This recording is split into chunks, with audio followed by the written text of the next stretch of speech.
इससे पहले कि मैं बिल पे कुछ अपनी बात रखूं, ये बिल किन परिस्थितियों में आया उस पर भी अब मंथन होना चाहिए। जिन परिस्थितियों में बिल आया है वो साबित करते हैं कि ये बिल सरकार ना तो मन से लाई है, ना दिल से लाई है, ना दिमाग से लाई।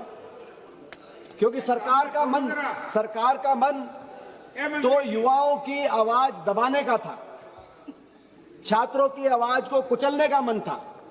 लेकिन जब पानी नाक तक पहुंच गया, जब सरकार को यह समझ में आया कि अब सिंहासन डोल रहे हैं, जब परिस्थिति और नैरेटिव, क्योंकि ये सरकार नैरेटिव की सरकार है, और जब नैरेटिव आपके नियंत्रण से बाहर हो गया, तब जाकर सरकार ने आनन फानन में इस बिल की भी घोषणा करी, एक कमेटी नंदन नीलेकानी की कमेटी की भी घोषणा करी।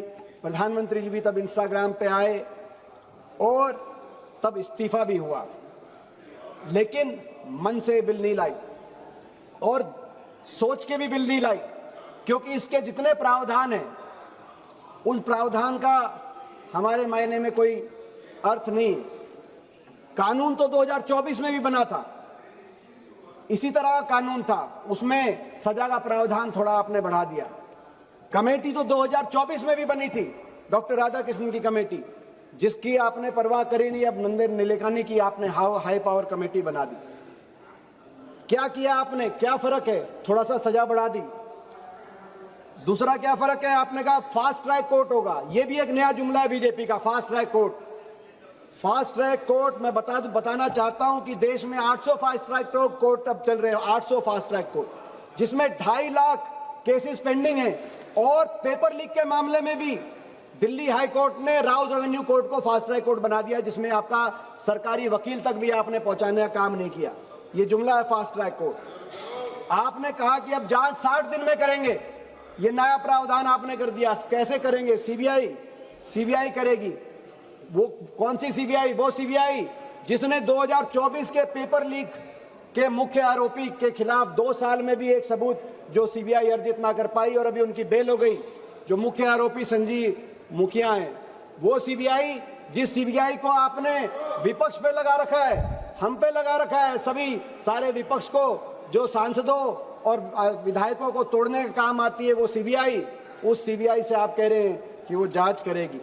अगर कानून बनाना ही था 3 साल से 5 साल, 5 साल से 7 साल नहीं, कानून बनाना था तो पहली पंक्ति होनी चाहिए थी कि अगली बार नीट का पेपर लीक होगा तो शिक्षा मंत्री का पहले इस्तीफा होगा। ये कानून में आना चाहिए, कानून का कोई अर्थ नहीं। मगर इन परिस्थितियों में आया, जिस परिस्थिति में आपका सिंहासन डोल रहा था, जब आपको यह समझ में बात आई कि अब शिक्षा मंत्री तक नहीं, देश का युवा सरकार से जवाबदेही मांग रहा है और अगला नंबर किसी का लग सकता है, वहां पे नारे चले, वहां के नारे सुनने की आपको आवश्यकता है। जब ये नारे चले कि शिक्षा मंत्री तो झांकी है, प्रधानमंत्री बाकी है, जब ये बातें आई वहां से, उस समय इन परिस्थितियों में ये जो बिल है, इसीलिए ये सबूत है आपकी हार का और देश के छात्रों की, युवाओं की जीत का ये सबूत है। मैं देश के युवाओं को, छात्रों को बधाई देता हूं। जिस तरीके से उन्होंने देश में दिखा दिया कि वो देश के भविष्य नहीं है, मगर वर्तमान में भी एक समझदार देश की ऐसी आवाज है जिन्होंने बिना हिंसा या कोई ऐसा रास्ता लिए, अहिंसा के रास्ते, अपनी रचनात्मक रूप से आप देश के गंभीर मुद्दों को आपकी कान तक पहुंचाने का काम किया। आपने देखा उनके हाथ में पत्थर नहीं थे, उनके हाथ में संविधान था, उनके हाथ में एक टेलीफोन था जिससे किसी ने रील बनाई, किसी ने मीम बनाया, किसी ने गीत गाया और उन्होंने दिखा दिया कि हमारे प्रजातंत्र में सवाल पूछने वाले देशद्रोही नहीं लेकिन प्रजातंत्र के प्रहरी हैं। उन्होंने बता दिया, उन्होंने दिखा दिया। आज ये चर्चा इस बात का सबूत है कि देश की युवा पीढ़ी ने, जेनजी ने ये दिखा दिया कि देश में, प्रजातंत्र में असली मालिक प्रजातंत्र में जनता है, प्रजा है, राजा नहीं। असली राजा प्रजा ही है, ये दिखा दिया। ये जेनजी जिनके जबान पे शहीद आजम भगत सिंह का इंकलाब जिंदाबाद का नारा था और जब वो कभी आपसे टकराते थे तो दूसरा नारा देते थे, वास्ते गुने हुइयां, एक नारा देते थे, वास्ते गुने हुइयां। आपको समझ ना आए तो आप घर जाके गूगल पे आप सर्च कर लेना ये क्या नारा है।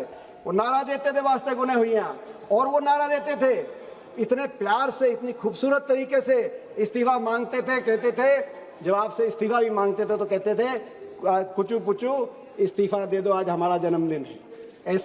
ऐसी हमारा अगली पीढ़ी, हमें गौरव है हमारी अगली पीढ़ी पे। लेकिन 12 साल की आपकी सरकार के बाद हमारा भविष्य, देश का भविष्य, अगली पीढ़ी चौराहे पे आ गया। ये आपकी 12 साल की सरकार का रिपोर्ट कार्ड है। जिस अगली पीढ़ी के जवान पे जब चौराहे पे आया तो कहा कि सरकार में हमारा भविष्य चौपट हो गया। ये आपका रिपोर्ट कार्ड है। उन्होंने कहा कि हमारी शिक्षा व्यवस्था चौपट हो गई इस सरकार में, ये आपका रिपोर्ट कार्ड है। उन्होंने कहा परीक्षा व्यवस्था चौपट हो गई, ये आपका रिपोर्ट कार्ड है। उन्होंने कहा रोजगार व्यवस्था इस सरकार में चौपट हो गई, ये आपका रिपोर्ट कार्ड है। और आपका रिपोर्ट कार्ड ये है, इन 12 साल के बाद लोकतांत्रिक व्यवस्था भी चौपट हो गई, इसीलिए देश के भविष्य को चौराहे पे आना पड़ा। लोकतांत्रिक व्यवस्था चौपट हो गई आपके समय। जिस व्यवस्था में संवाद का स्थान होना चाहिए, अकाउंटेबिलिटी की बात होनी चाहिए, संवाद का कोई स्थान नहीं बचा। जहां बातचीत की बात होनी चाहिए थी वहां बैरिकेड, कोई भी वर्ग अपनी बात उठाता है। और जब अकाउंटेबिलिटी की बात होती है तो आपके मंत्री कहते हैं हमारे सरकार में इस्तीफे नहीं होते। कोई कितनी बड़ी गलती करे लेकिन इस्तीफे नहीं होते। बिना अकाउंटेबिलिटी के लोकतंत्र नहीं चल सकता। और आपने कैसे हैंडल किया? वही ऐसे हैंडल किया जब आपने किसान आंदोलन में, जो हमारी बेटियां बैठी थी पहलवान, उनके आंदोलन में और बाकी हर आंदोलन में आपने उसी रूप से इस आंदोलन को भी, जब हमारा देश का युवा निकला तो आपने क्या किया? टूल किट उनके ऊपर, वही टूल किट बीजेपी की। पहले नोएडा में बैठी मीडिया ने इनको देशद्रोही बताया, बीजेपी के आईटी सेल ने इनको विदेशी ताकतों से उनको प्रेरित बताया, उनको यूनिवर्सिटीज। ऑर्डर है मेरा रूल नंबर 352(4). मैडम, इसमें ये रूल साफ कहता है कि member while speaking shall not reflect on any determination of the house except on a motion for reciting it। ये एक वर्ड भी इस बिल के बारे में नहीं बोल रहे हैं, बाकी पूरी दुनिया की बात बोल रहे हैं। इनको मना किया जाए कि ये बिल पर बोले।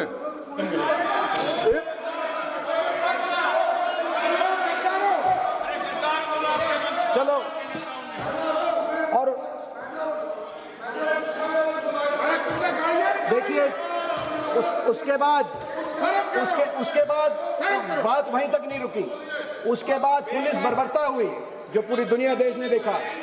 कौन वो क्रूर सिंह था जिन्होंने AK-47, palette guns, tear gas और लाठियों में कीले लगाकर हमारे देश के नौजवानों पर ऐसी लाठियां बरसाने का काम किया। और भाजपा के कई ये बोल रहे हैं अभी भी थमे नहीं है। वो जो रिया हीर की बात अभी कर रहे थे अरविंद सावंत, जो मुंबई में एक लड़की जो पुलिस की बस के सामने आई, वो पुलिस थाने में दोबारा जाना पड़ा उनको, और उन्होंने कंप्लेंट लिखाई कि बीजेपी से संबंधित लोग उनको हर तरह का अपमानित शब्दावली का प्रयोग कर रहे हैं। अध्यक्ष महोदय, ये देश के बच्चे क्यों आए थे? ये शिक्षा और परीक्षा व्यवस्था में संपूर्ण बदलाव चाहते थे। ये बिल की बात कर रहे हैं, मैं बिल पे अपनी 2 बातें बिल पे कहना चाहूंगा। शिक्षा व्यवस्था आज माननीय सदस्य गुरमीत सिंह। अध्यक्ष महोदय बात पूरी होने दीजिए, ये बात पूरी होनी। ये शिक्षा और व्यवस्था में संपूर्ण बदलाव चाहते थे। आज ये स्थिति है कि आज देश की शिक्षा में हमारे जो स्टूडेंट्स हैं वो दुनिया में सबसे स्ट्रेसफुल स्टूडेंट लाइफ जीने पे आज मजबूर हो रहे हैं। इस पे हमें राजनीति से ऊपर उठ के सोचना पड़ेगा। ठीक है, और परीक्षा व्यवस्था में पेपर लीक हो रहे हैं। कुछ कहना चाहते माननीय मंत्री जी? माननीय अध्यक्ष महोदय, अभी तक हमने 2 बजे से डिबेट शुरू की है।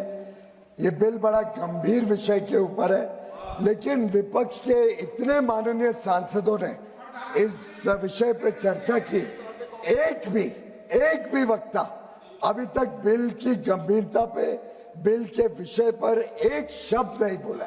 सबके सब पूरी तरीके से विषयहीन है।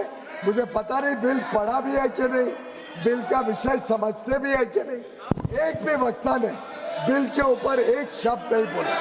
और मुझे लगता है कि इन्होंने बिल पढ़ना चाहिए।